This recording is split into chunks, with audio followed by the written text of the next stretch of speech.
Pashsha chivin dorining effektini ko'ryapsizmi?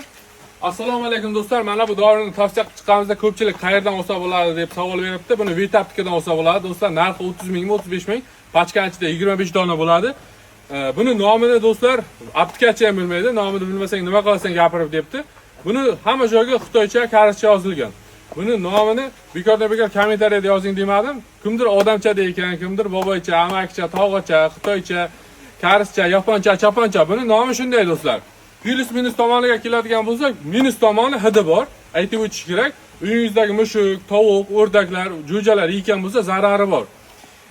Plus tomonlariga keladigan bo'lsak, bitta joyga qo'yib qo'yasiz, moldan 2 metr, 3 metr uzoqlikka qo'ysangiz ham bo'ladi. U darajada hidi sasimaydi.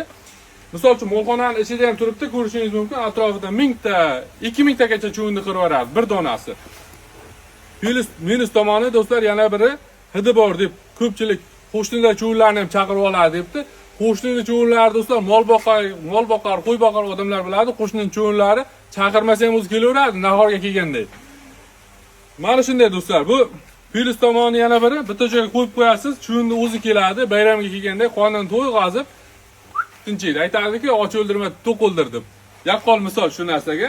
Yana bir plus tomoni mana bunaqa dorilarga o'xshab chuvin pashshalarning ortidan quvib sepib yurmaysiz, bitta joyga qo'yasiz, o'zi kelib bayramga kelganda kelib tinchaveradi.